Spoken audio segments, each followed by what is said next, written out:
Hello students, how are you all. So आज से हम जो है जो लीनियर अलजेब्रा हमने जो कल स्टार्ट किया था उसका हम पार्ट 2 देखने वाले हैं। Alright, so let's start it. And अभी मैं बताना चाहता हूँ कि आज का जो लेक्चर है ये मैंने पूरे स्लाइड्स आज के लिए सिर्फ पहले से मतलब पूरा ऐसा अरेंज करके रखा है क्योंकि ये लेक्चर ज़्यादा लंबा ना हो इसीलिए। एंड अभी जो है हमारा जो लीनियर अलजेब्रा है वो हम मतलब 5 डेज तक मैक्सिमम चलेगा। मतलब कल से स्टार्ट हुआ था आज का दिन और आगे 3-4 दिन ही चलेगा। Okay students, so let's start. So आज हम जो देखने वाले inverse of a matrix. So inverse of a matrix हमने जैसा कल पढ़ा था कि इनवर्स किसके लिए एग्जिस्ट करता है कि जब एक स्क्वायर मैट्रिक्स हो मतलब जिसका order is like 3 by 3 4 by 4 मतलब जो m और n जो है where m is equal to n at that stages वो हम उसका मतलब स्क्वायर मैट्रिक्स का हम इनवर्स निकल सकते हैं या ऐसे टाइप के मैट्रिक्स को हम सीधे सीधे स्क्वायर मैट्रिक्स ऐसा बोल सकते हैं। Right, so inverse of a matrix का जो है एक पर्टिकुलर डेफिनेशन हम क्या बोल सकते हैं। डेफिनेशन,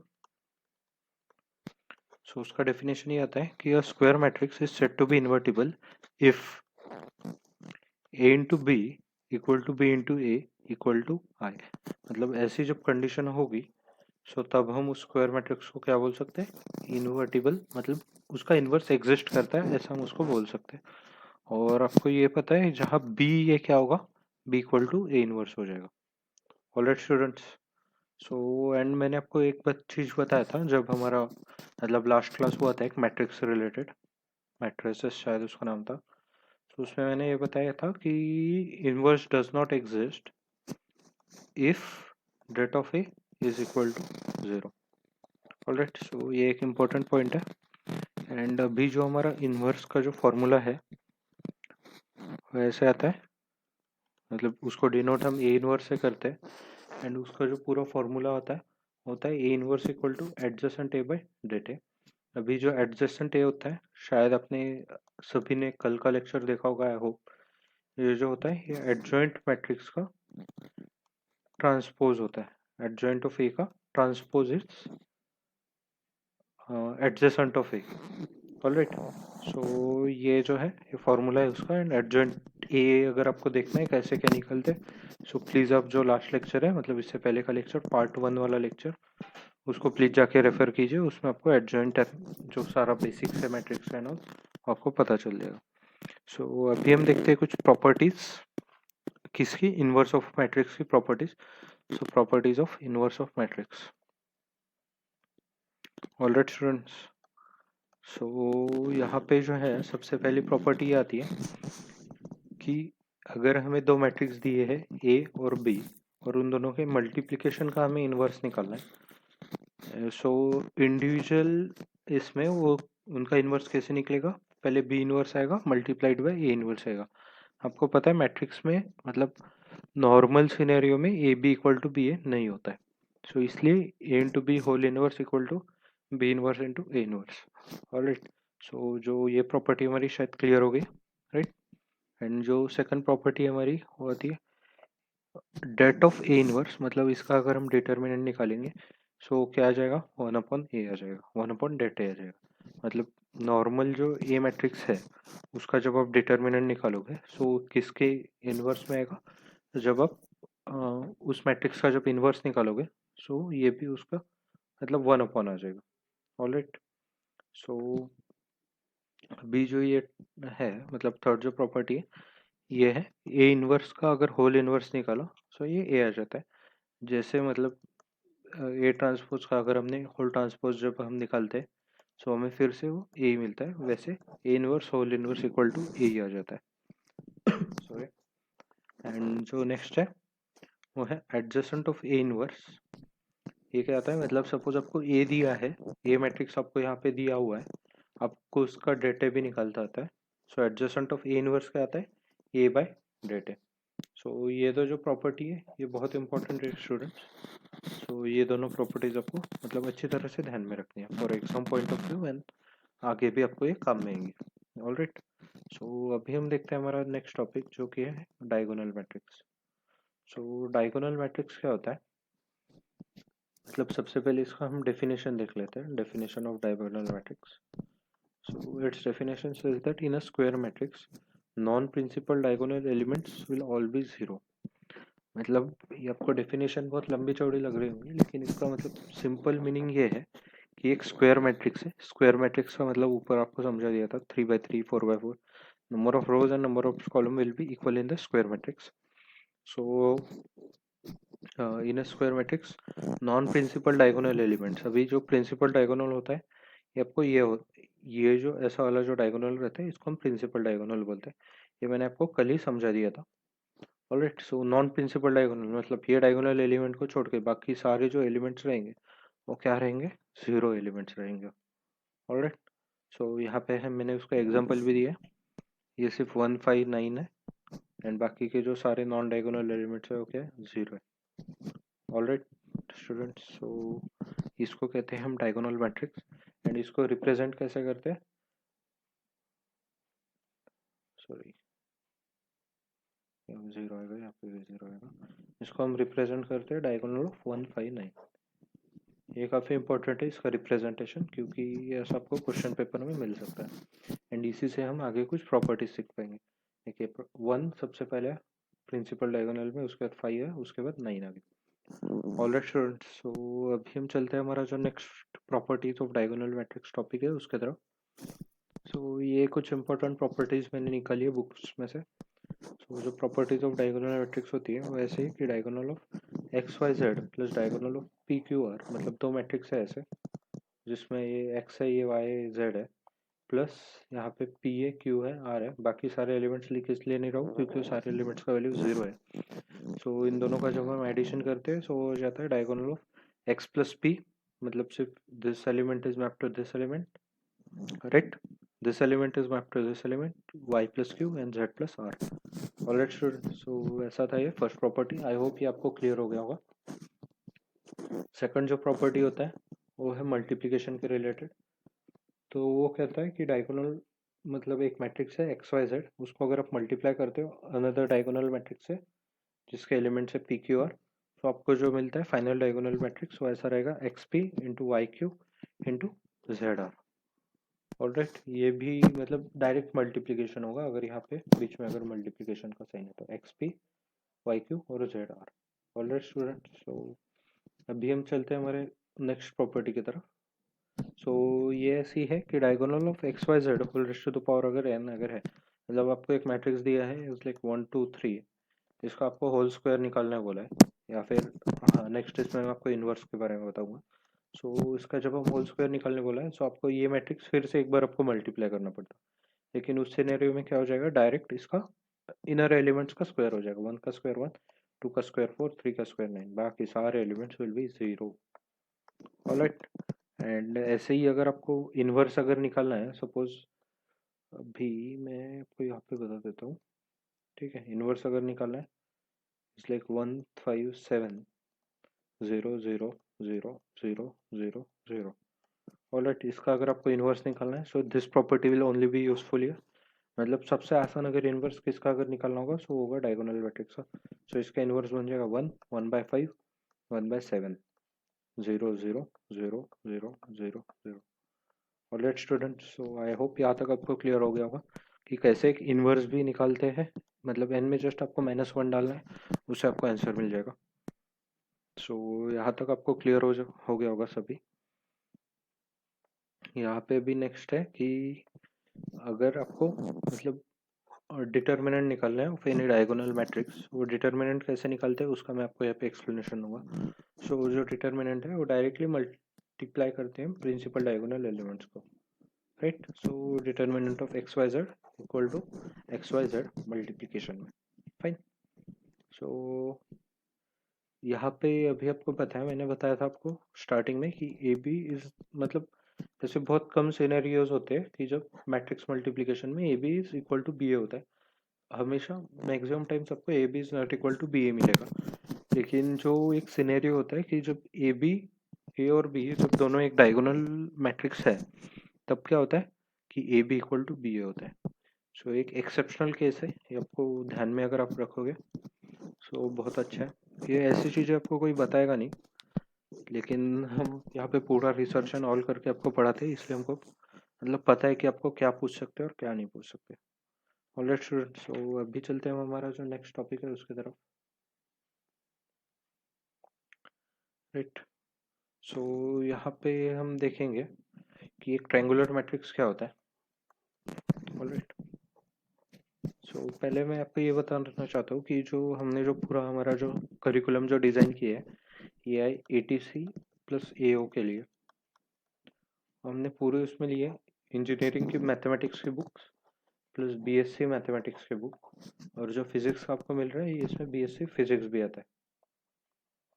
ऑलराइट, एंड जो 12th लेवल मतलब जो AO के लिए चाहिए वो 12th लेवल का भी हम पढ़ाते हैं।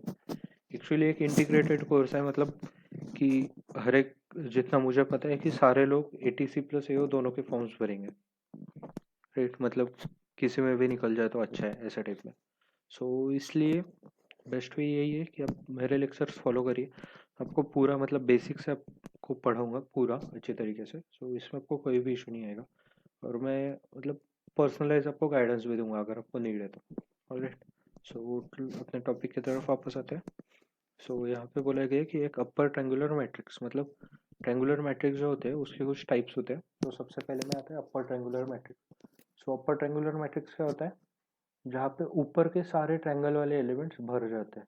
राइट, ये एक ऊपर ऐसा ट्रायंगल टाइप हो गया, ऊपर के सारे ट्रायंगल वाले एलिमेंट्स भर जाते हैं, लोअर ट्रायंगल में सब जीरो होते हैं। सो इसको हम कहते हैं अपर ट्रायंगुलर मैट्रिक्स। सो ये कब काम आता है, ये जब हम मतलब आगे आप सीखोगे eigen eigen values, eigen vectors है, फिर रैंक ऑफ मैट्रिक्स, उस सब में ही काम में आता है। एंड ये जो टॉपिक है ना मैट्रिक्स का, ये ATC में अटमोस्ट इम्पोर्टेंस रखता है, क्योंकि मैंने जितना पता किया और मेरे नॉलेज के हिसाब से ATC में मतलब ये फील्ड का यूज होता है, matrix topics and all use होता है। सो अभी हम देखते हैं कि लोअर ट्रायंगुलर मैट्रिक्स क्या होता है। It is same as the opposite of upper triangular matrix. ये देखिए यहाँ पे ऐसा लोअर ट्रायंगल बन रहा है, एंड अपर जो ट्रायंगल है वो खाली रहता है, सो इसलिए इसको हम बोलते हैं lower triangular matrix. Fine, so let's see one question of this topic. So आपको बताया गया कि if determinant of a cofactor matrix A of order 3 by 3 is 576, point 8 है। ठीक है, मतलब आपको एक कोफैक्टर मैट्रिक्स जो होता है उसके डिटर्मिनेंट का वैल्यू आपको दिया है, एंड डिटर्मिनेंट ऑफ ए आपको निकालना है। सो मैंने जो अभी कुछ समय पहले आपको जो प्रॉपर्टीज बताई थी, सो उसमें एक प्रॉपर्टी है कि a raise to the power n-1 where n is the order of matrix equal to determinant of cofactor of a। Alright, so यहाँ पे हम जो n वैल्यू है, n मतलब ऑर्डर ऑफ मैट्रिक्स, यहाँ पे हमारे पास है n इक्वल टू 3 है। सो n-1 क्या बन जाएगा, n-1 will be equal to 2। So fine, so det of A square ये क्या बन जाएगा, कोफैक्टर मैट्रिक्स का डिटर्मिनेंट, जो कि हमें दिया है 576। ऑलराइट, सो अगर आपको बेसिक मैथ्स अगर आता होगा तो आपको पता है कि ए जो बन जाएगा वो बन जाएगा +-24, लेकिन जब हम इसका मॉड निकालेंगे तब हमें मिल जाएगा, मॉड में हमेशा पॉजिटिव वैल्यू आती है, सो वो हमें मिल जाएगा det of A equal to 24। Alright students, so चलते हैं अभी एक नेक्स्ट क्वेश्चन की तरफ। सो यहाँ पे हमें दिया गया है कि A is a 3 by 3 matrix, fine, and determinant of A equal to हमें दिया गया 2। अभी हमें निकालना है हमें एडजेसेंट ऑफ A स्क्वायर। अभी आप लॉजिकली सोचिए, इतना निकालना तो पॉसिबल नहीं है, सो इसके लिए मैंने जो आपको फॉर्मूलाज दिए है वो आपको यहाँ पे अटमोस्ट इंपॉर्टेंस में आएंगे, क्योंकि कैसा है वो फॉर्मूलाज मतलब सब स्पेशल बुक से हम निकालते हैं।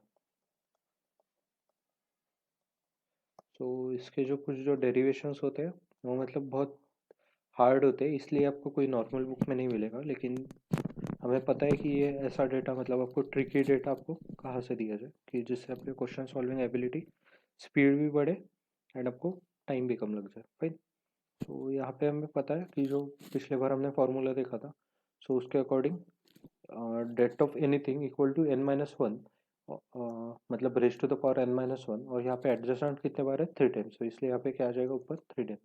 यहाँ पे जितने बार एडजस्टेंट आ गए आपको क्वेश्चन पेपर में उतने बार उतना नंबर आपको यहाँ पे दे देना है।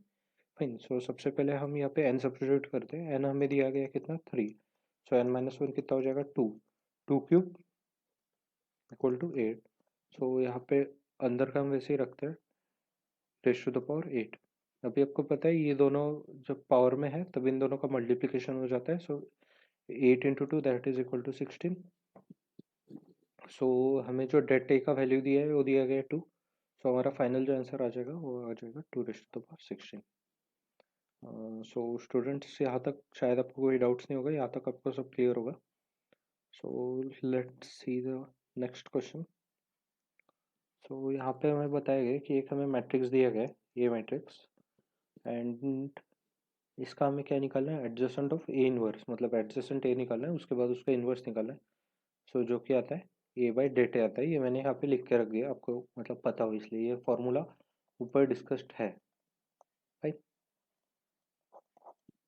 सो यहाँ पे आपको पता है कि जब इनवर्स कब एग्जिस्ट करता है, जब उसका डेट इज नॉन ज़ीरो। सो पहले हम डेट निकालने का कोशिश करते हैं, और जैसा मैंने आपको कल के लेक्चर में बताया था, मतलब इसका जो पार्ट 1 है उसमें बताया था कि आप इन्हीं रो और इन्हीं कॉलम को लेके आप डेट निकाल सकते हो।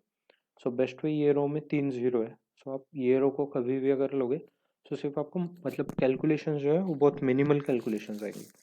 सो यहाँ पे मैं आपको बताऊंगा कि ये आ जाएगा -2 इंटू डेट ऑफ 102 0 -13 002। सो आपको पता है यहाँ पे कि फिर से वही कंसेप्ट कि जिसमें मैक्सिमम नंबर ऑफ जीरोज है उसको एज रेफरेंस आप ले सकते हो। सो ये आ जाएगा -2 इंटू -1, राइट। ये -1 इंटू 1, ये -1 हो जाएगा और 0 है तो नो इशूज। सो ये बन जाएगा, टोटल इसका वैल्यू आ जाएगा 4, राइट स्टूडेंट। सो ये अगर आपको यहाँ से थोड़ा मैंने यहाँ पे फर्स्ट बताया, लेकिन अगर आपको ये समझा नहीं होगा तो प्लीज़ जाके कल का लेक्चर देखिए, उसमें अच्छे से एक्सप्लेन है कि कैसे आपको इसका डिटर्मिनेंट जो है वो निकाल सकते हो मतलब ईजिली, फाइन। सो अभी जो है हमें एडजस्टमेंट ऑफ ए इनवर्स का फॉर्मूला पता है, ए बाई डेट है हमारे पास आ गया जो कि +4। सो एडजस्टेंट ऑफ ए इनवर्स क्या हो जाएगा, ए अपॉन डेट है। सो हर वैल्यू को डिवाइडेड बाय 4 करना पड़ेगा, बस उतना ही। सो 1/4 1/4, 0 है तो 0, 2/4 ही आ गया 1/2, 3/4 ही आ जाएगा 3/4, 0 है तो 0, -1 डिवाइड बाई 4 है तो -1/4, 3 है तो 3/4, 4/4 is 1, right. So 0 0 no issues, 2/4 is 1/2 and 5/4 is 5/2, 3 zeros है तो नो इशू, एंड -2/4 हो जाएगा तो ये -1/2 हो जाएगा। सो आई होप स्टूडेंट्स आपको यहाँ तक ये सब जो मैंने सीखा है ये क्लियर हो गए, राइट। सो अभी हम हमारे नेक्स्ट टॉपिक की तरफ चलते हैं जो कि सिमेट्रिक मैट्रिक्स, ऑलराइट। सो ये सिमेट्रिक मैट्रिक्स क्या होता है, जब एक matrix is equal to its transpose, is equal to transpose of a matrix, alright, transpose of a matrix. ये बेसिक बेसिक कुछ आज मतलब ये जानना ज़रूरी है आपको ये कंसेप्ट, क्योंकि ये छोटे छोटे कंसेप्ट का ही आपको अप्लीकेशन आगे आएगा। सो इसलिए मेरा ये मतलब फ़र्ज़ बनता है कि आपको मैं सब बेसिक से पढ़ाऊँ, एंड उसके बाद हम एडवांस लेवल तक कवर करेंगे। ऐसा नहीं कि सिर्फ हम 12th लेवल तक ही रख रहे हैं, ये पूरा जो है इंजीनियरिंग मैथमेटिक्स के सिलेबस में आता है, इंजीनियरिंग प्लस बीएससी मैथमेटिक्स के सिलेबस में ये सब टॉपिक्स आते हैं। सो इसलिए मैं आपको पढ़ा रहा हूँ, एंड जो बेसिक 12th का है वो तो मैंने पढ़ा ही दिया है, पहले से लेक्चर है, alright. So matrix equal to इस ट्रांसपोज है, मतलब ये ट्रांसपोज इक्वल टू क्या हो जाएगा, ये transpose will be equal to A, alright. So यहाँ पे हम एक 2x2 मैट्रिक्स देखते हैं, सपोज ये एग्जांपल, यहाँ पे सपोज हमें एक मैट्रिक्स का ट्रांसपोज निकालना है। सो ये 1 2 2 1 मैट्रिक्स है, so row will be interchange with column, मतलब ये ऐसा हो गया रो, एंड जो सेकंड भी जो रो है वो कॉलम बन जाएगा, सो ये भी ऐसा हो गया। तो आप देख सकते हैं दोनों मैट्रिक्स जो है आइडेंटिकल है, सो देयरफॉर ये जो मैट्रिक्स है ये क्या है, सिमेट्रिकल मैट्रिक्स है, सिमेट्रिकल मैट्रिक्स, ऑलराइट स्टूडेंट्स। सो अभी चलते हैं नेक्स्ट इसके प्रॉपर्टीज़ की तरफ। सो प्रॉपर्टीज़ क्या होती है कि बहुत सिंपल सिंपल प्रॉपर्टीज़ है इसकी, कि वो कहते हैं जब ए एंड बी, जब A and B both are symmetrical matrix, तब क्या होता है कि ए प्लस और minus B is also symmetric, alright. So मतलब ए भी एक सिमेट्रिकल मैट्रिक्स है जैसा ऊपर बताया गया था, बी भी एक सिमेट्रिकल मैट्रिक्स है, सो ए प्लस और minus B will be also equal to symmetrical matrix, alright। And if A is a square matrix, then A plus A transpose will be always a symmetrical matrix. All right, and A B and B A मतलब ये दोनों जो है ये symmetric होना जरूरी नहीं है, जैसा ए प्लस बी सिमेट्रिक है वैसा ए बी और बी ए सिमेट्रिक होना जरूरी नहीं है। सो अभी चलते हैं हमारे नेक्स्ट पेज की तरफ। तो यहाँ पे जो है हमने सिमेट्रिक मैट्रिक्स देख लिया, अब हम देखने वाले कि स्क्यू सिमेट्रिक मैट्रिक्स क्या होता है। सो स्क्यू सिमेट्रिक मैट्रिक्स में बस ये एक टर्म ऐड हो जाती है जो कि है माइनस, मतलब ए हमने अगर एक मैट्रिक्स लिया प्रॉपर एक मैट्रिक्स है ए, फाइन, एंड उसका ट्रांसपोज क्या हो जाएगा, this is a transpose. Alright student, so उसका जो ट्रांसपोज है वो आना चाहिए माइनस ऑफ ए, मतलब एक -1 ये टर्म कॉमन निकलनी चाहिए। सो इसमें जो है हमेशा जो प्रिंसिपल डायगोनल जो एलिमेंट्स रहते हैं वो 0 रहते हैं स्क्यू सिमेट्रिक मैट्रिक्स में। ऑलराइट, सो ये जो है ये काफ़ी एक इम्पोर्टेंट मतलब फॉर्मूला है, कंसेप्ट आप इसको कह सकते हो कि स्क्यू सिमेट्रिक मैट्रिक्स में principal diagonal elements will always be 0। Fine, so अभी हम एक 2x2 मैट्रिक्स का एग्जांपल देख लेते हैं स्क्यू सिमेट्रिक मैट्रिक्स का। सो प्रिंसिपल डायगोनल एलिमेंट जो है उनको हमने 0 लिख लिया, एक एलिमेंट है 3, एक एलिमेंट है -3, इसका जब हम ट्रांसपोज निकालेंगे तभी ऐसा आ जाएगा 0 3 -3 0। सो इसमें से जब हम माइनस साइन कॉमन निकालेंगे सो ये आ जाएगा 0 3 -3 0, मतलब ये क्या आ गया माइनस, और ये जो मैट्रिक्स है this is similar to A. Fine, so ये बन गया -a। Fine students, I hope ये सब आपको क्लियर हो। एंड अभी हम देखते हैं properties of skew symmetric matrix. So skew symmetric matrix की एक बहुत इंपॉर्टेंट प्रॉपर्टी है कि sum of all elements in skew symmetric matrix is 0। Alright, मतलब आपको ये एग्जांपल भी दिखा देता हूँ मैं, मतलब आप इन सब एलिमेंट्स का सम अगर आप करके देखो तो कितना आता है -3 + 3 इट इज इक्वल टू 0। 0 का तो मतलब वहाँ कोई रोल नहीं है। एंड सॉरी, यहाँ पे जो है डिटर्मिनेंट में हम खेलते हैं, डिटर्मिनेंट, राइट।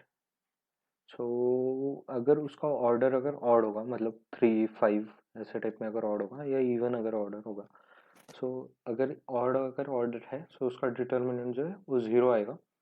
एंड जब ऑर्डर उसका इवन है तब जो उसका डिटर्मिनेंट है वो एक परफेक्ट स्क्वायर आएगा, मतलब कि 2 सॉरी 4 9 16 25 ऐसा परफेक्ट स्क्वायर बनता जाएगा। कब, जब उसका ऑर्डर इवन अगर है तब।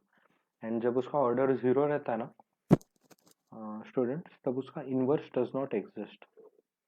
फाइन, सो एक काफ़ी इंपॉर्टेंट मतलब कंसेप्ट आप इसको कह सकते हो कि एक अगर आपको स्क्यू सिमेट्रिक मैट्रिक्स दी है उसका ऑर्डर है 3/3, तो उसका इनवर्स एग्जिस्ट करता है क्या, आपको एग्जामिनर ने पूछ लिया या फिर आपको क्वेश्चन दे दिया इन सेंस, आप जान लिए कि डायगोनल एलिमेंट 0 है, सारे एलिमेंट्स का सम 0 आ रहा है, सो आपको पता चल गया कि वो स्क्यू सिमेट्रिक मैट्रिक्स है।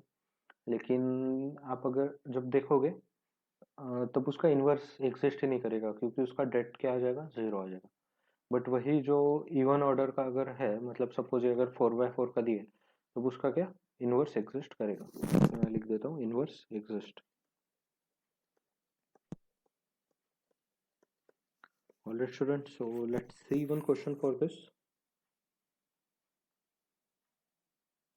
सो ये जो हमें दिया गया है A of I J is 7/7 matrix, order क्या है इसका, ऑर्डर है, where A I J equal to I raise to the power 4 minus J raise to the power 4।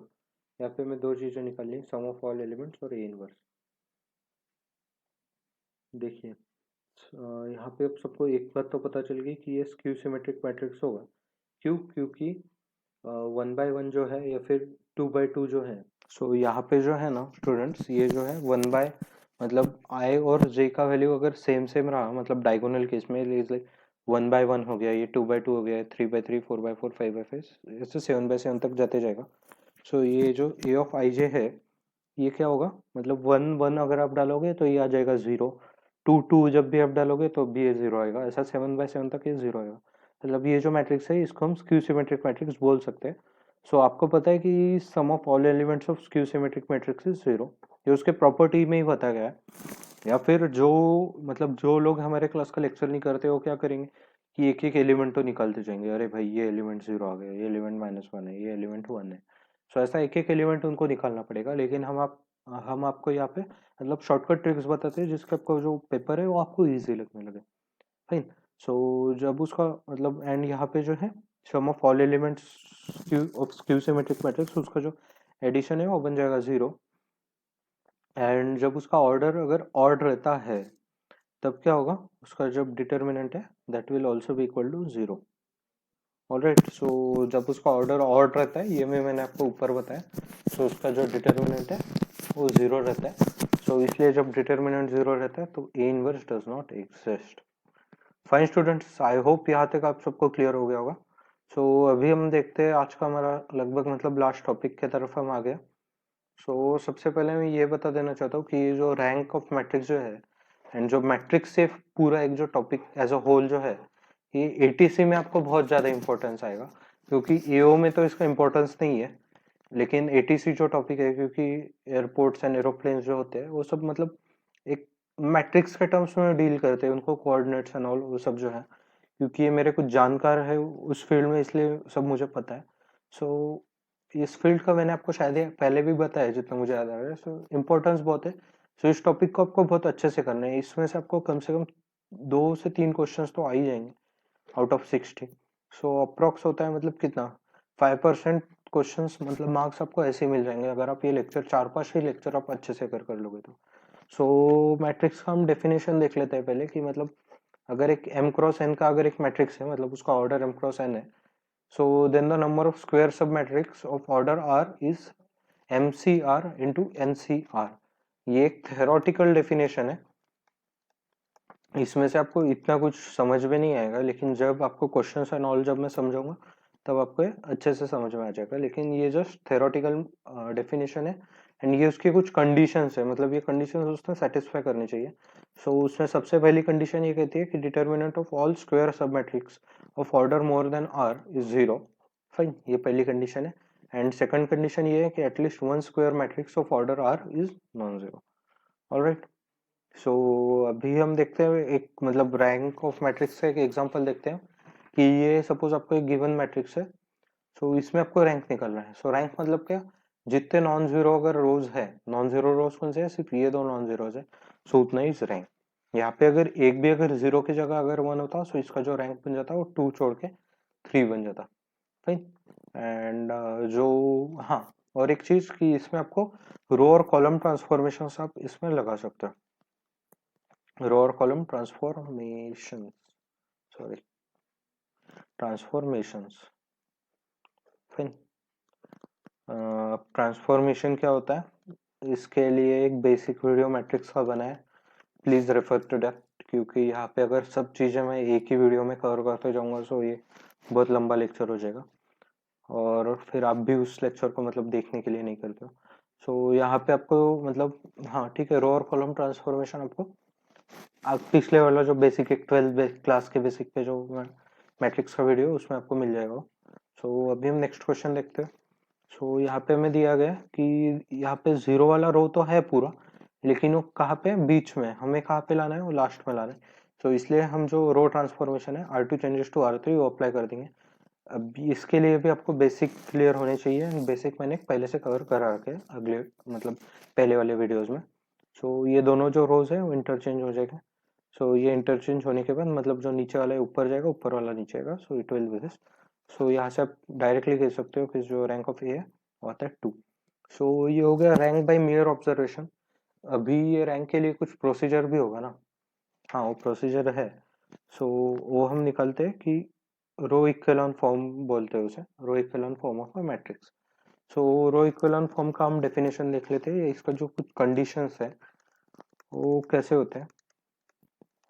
So zero rose if any followed by non zero रोज, मतलब zero रोज तो चाहिए, लेकिन कब, अगर ऊपर अगर नॉन जीरो रोज हो तब, मतलब ऊपर अगर सारे अगर नॉन जीरो रोज अगर है तभी एक लास्ट में जीरो रो रह सकता है। ठीक है। या फिर number of zeros before the first non zero element in any row must be less than the number of zero before is first non zero element in the next row. मतलब suppose यहाँ पे एक zero है, 2 3 है, सो यहाँ पे compulsorily 2 zero चाहिए और यहाँ पे कुछ भी एलिमेंट्स हो सकता है। सो ये सेंटेंस का मतलब शॉर्ट में कहना था, यही यहाँ पे मैंने एक एग्जांपल देके आपको ये समझा दिया कि कैसे ये होगा। फाइन, कि नंबर ऑफ जीरोज, ऐसे यहाँ पे एक जीरोज है, यहाँ पे दो जीरोज है, यहाँ पे तीन जीरो है, ऐसे रो इक्विवेलेंट फॉर्म में नंबर ऑफ जीरोज है इंक्रीजिंग फॉर्म में चाहिए। अब भी जो एक फाइनल रैंक ऑफ मैट्रिक्स जो रहता है, सो रैंक ऑफ मैट्रिक्स का डेफिनेशन क्या होता है?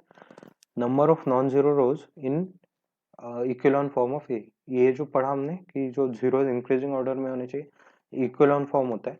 So number of non zero rows कितने इसमें? सो इसमें चारों नॉन जीरो रोज है, सो इसलिए इसका रैंक ऑफ ए कितना हो गया यहाँ पे? 4। सो आई होप ये डेफिनेशन आपको मतलब याद एक रखनी है थोड़े टाइप में, क्योंकि कभी आपको डायरेक्ट डेफिनेशन पे भी सवाल आ सकते हैं। So this is it. So अभी चलते हैं, हमारा नेक्स्ट कुछ क्वेश्चंस हम यहाँ पे डिस्कस करेंगे एंड उसके बाद प्रॉपर्टीज पे आएंगे। सो फर्स्ट क्वेश्चन देखते हैं यहाँ पे कि यहाँ पे फर्स्ट रो में ही हमें चारों जीरो दिए है, 1 2 3 4 5 6 7 8 दिया, हमें रैंक ऑफ ए निकालना है। सो यहाँ पे जैसे हमने लास्ट क्वेश्चन में किया था, R3 चेंजेस टू R1, ये ऊपर गया, ये नीचे आ गया। फाइन। सो ये हमारा मतलब रो इक्विवेलेंट फॉर्म में आता है कि नंबर ऑफ जीरोस मैक्सिमम है और ऊपर कोई भी जीरो नहीं है। तो इसका जो रैंक ऑफ ए है, नॉन जीरो एलिमेंट्स कितने इसमें, नॉन जीरो रोज कितने, 2। So rank of A will be equal to 2। Fine. So अभी ये क्वेश्चन हम देखते हैं, ये थोड़ा ट्रिकी क्वेश्चन है, इसमें आपको रो ट्रांसफॉर्मेशन आपको अप्लाई करना पड़ेगा। सो ये आपको कैसे पता चलेगा कि किस में कौन सा ट्रांसफॉर्मेशन अप्लाई करना है? Practice wise, rather than practice कोई आपको ऑप्शन नहीं है। सो यहाँ पे हम सबसे पहले ये एलिमेंट को हम जीरो करने का ट्राई करते हैं और ये एलिमेंट को। सो ये एलिमेंट को जीरो करने के लिए क्या करेंगे? R2 changes to R2 minus 2 times R1। So ये एलिमेंट हमारा जीरो बन जाएगा एंड बाकी जो ट्रांसफॉर्मेशन है वो हम यहाँ पे ऐसे अप्लाई करके देख सकते हैं। फाइन, मतलब अभी अगर मैं एक्सप्लेन करता हूँ, फाइन 1 मिनट, एंड R3 को हम लगा देंगे, इसको हमें जीरो करना है। So directly R3 changes to R3 plus R1।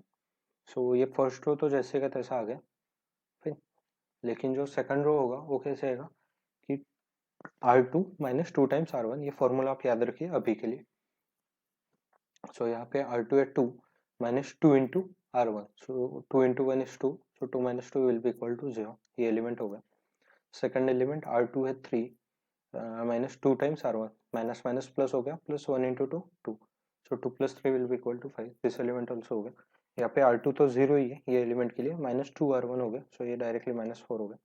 So ये 4 माइनस 3 2 जा 6, माइनस 2 आ गया। सो ऐसे ये एलिमेंट के लिए देखते हैं, यहाँ पे है R3 changes to R3 plus R1। So ये डायरेक्टली एडिशन होगा, माइनस 1 प्लस 1, ये बन गया 0, 4 माइनस 1, ये बन गया 3, 5 plus 2 7 and 3 plus 2 5। I hope यहाँ तक आप सबको क्लियर होगा। अब इसके आगे हम देखते हैं कि देखिए अभी ये क्या दिया है, यहाँ पे हमें एक जीरो तो मिल गया, लेकिन हमें क्या चाहिए, ये भी एलिमेंट हमें जीरो करना पड़ेगा। क्यों? क्योंकि हमें रो इक्विवेलेंट फॉर्म फॉर्म करना है, एंड रो इक्विवेलेंट फॉर्म। सो उसके लिए हम क्या करेंगे, 5 times R3 minus 3 times R2। Fine, मतलब इसको जब हम 5 से मल्टीप्लाई करेंगे ये हो जाएगा 15, माइनस इसको जब हम 3 से मल्टीप्लाई करेंगे ये हो जाएगा 15। सो दोनों को जब माइनस करेंगे तब हमारे पास आ गया ये 0। सो ये फर्स्ट और सेकंड रो तो एज इट इज है, ये एलिमेंट इसको हाथ नहीं लगेगा क्योंकि 0 into 5 is 0, minus 0 into 3 is also 0। So that element is solve. ये एलिमेंट का एक्सप्लेनेशन मैंने दे दिया, 3 इंटू 5 15 माइनस 5 इंटू 3 15, 15 माइनस 15 0 आ गया। सो ये एलिमेंट जो है इसका बन जाएगा 5 इंटू R3 मतलब 35, माइनस माइनस माइनस प्लस बन गया, तो प्लस 4 3 जा 12, ये बन जाएगा कितना, 47 बन जाएगा। एंड जो लास्ट है हमारा वो बन जाएगा 5 5 जा 25, माइनस माइनस प्लस प्लस 6, ये कितना बन गया 31। अभी आप देख सकते हो कि इसको फर्दर पॉसिबल रिड्यूस करना मतलब पॉसिबल नहीं है। सो इसका जो रैंक बन गया वो कितना बन गया, rank of that matrix is equal to 3। So अभी हम देखते हैं इसके कुछ properties. Properties of rank of matrix, rank of matrix यहाँ पे लिखना चाहिए था।